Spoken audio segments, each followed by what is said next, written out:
Did you know that studies have shown a direct link between emotional maturity and happier, more fulfilling lives? It's true.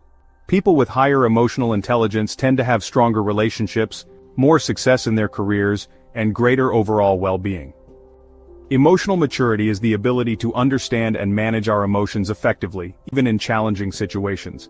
In this video, we're going to dive deep into 8 practical ways you can boost your own emotional maturity and unlock a more fulfilling and joyful life. Get ready to embark on a journey of self-discovery and growth. Let's be honest, we've all been there. That moment when someone cuts us off in traffic, or a work email sends our stress levels soaring. It's in these moments when our emotions feel raw and immediate, that our true level of emotional maturity is put to the test. One of the most common challenges we face on the path to emotional maturity is learning to recognize and manage our emotions effectively. So often, we react impulsively, letting our emotions dictate our words and actions. Think about a time when you reacted impulsively to a situation. What emotions were you feeling at that moment?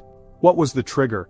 Emotional maturity isn't about denying our feelings, it's about learning to experience them fully, without judgment, and then choosing how we want to respond. It's about creating space between the stimulus and our reaction, allowing us to make conscious, intentional choices. Remember, emotional maturity is a marathon, not a sprint. Now that we've talked about the importance of recognizing and managing our emotions, let's dive deeper into the heart of emotional intelligence: self-awareness.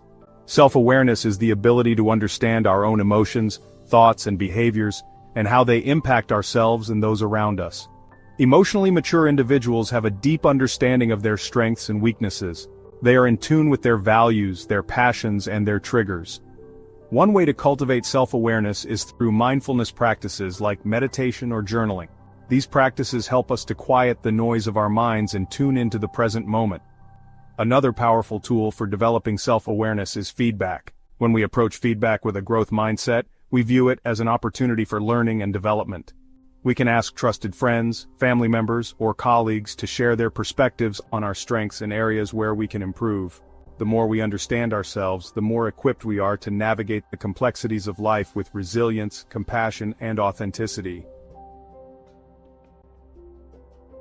Empathy is the ability to understand and share the feelings of others. It's about stepping outside of our own perspective and trying to see the world through the eyes of another human being. Empathy is the bridge that connects us to one another, allowing us to build meaningful relationships based on understanding, compassion, and mutual respect. Think about a time when you felt deeply understood by someone. It likely felt like a breath of fresh air, a moment of true connection. Developing empathy requires us to be present with others, to listen attentively without judgment, and to try to understand their experiences, even if they're different from our own.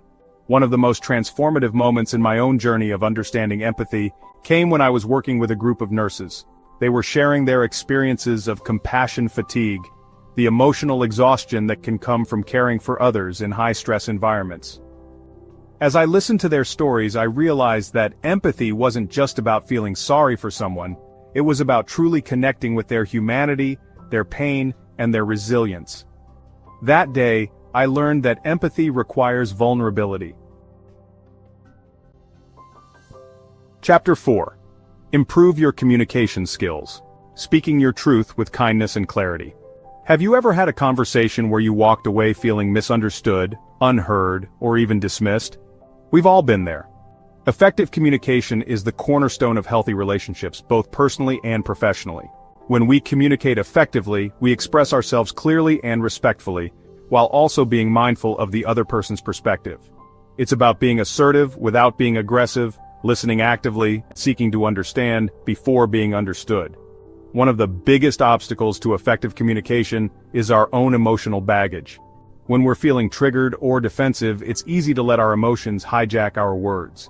The key to overcoming this challenge is to develop emotional self-awareness. Another important aspect of effective communication is active listening. When we approach communication with empathy and respect, we create a space for deeper connection and understanding. Chapter 5. Learn to accept criticism. Embracing feedback for growth and development. Let's face it, criticism can be tough to swallow.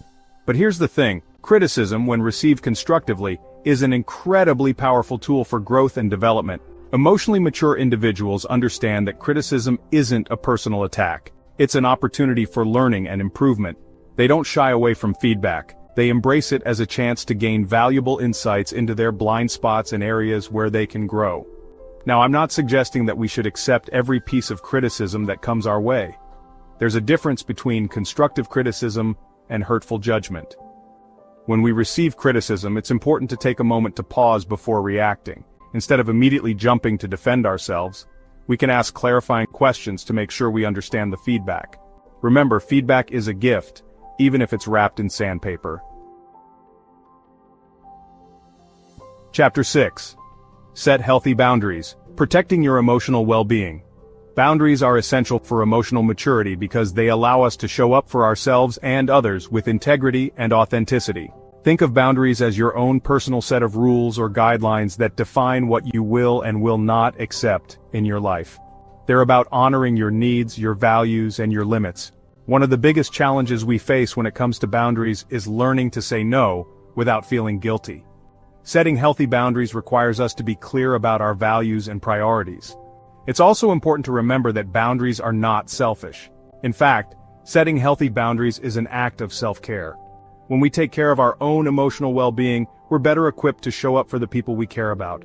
The rewards of setting healthy boundaries are immeasurable. Chapter 7. Practice patience. Cultivating calm amidst the chaos. We live in a world that's constantly demanding our attention, a world that often feels like it's moving at warp speed. But here's the thing. Emotional maturity requires us to cultivate patience, to find moments of stillness amidst the chaos. Patience is the ability to wait calmly, to persevere through challenges, and to trust in the unfolding of our lives even when things don't go according to plan. Think about a time when you had to practice patience, whether it was waiting in a long line, dealing with a frustrating situation, or working towards a long-term goal. One of the most powerful ways to cultivate patience is through mindfulness practices. When we practice mindfulness, we train our minds to be present in the moment, to observe our thoughts and feelings without judgment, and to let go of the need to control everything. Another way to practice patience is to reframe our perspective.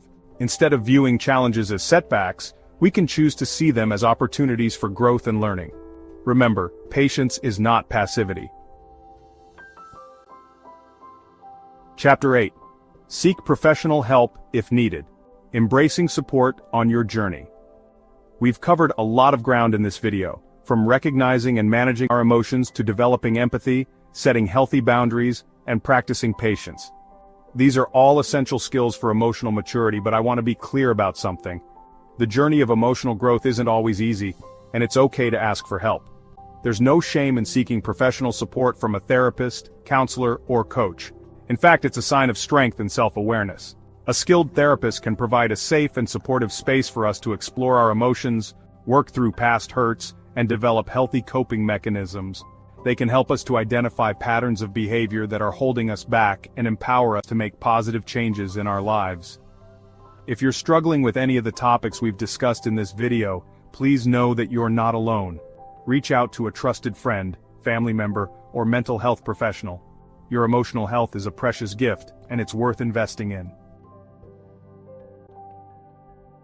As we've explored throughout this video, emotional maturity is a journey, not a destination.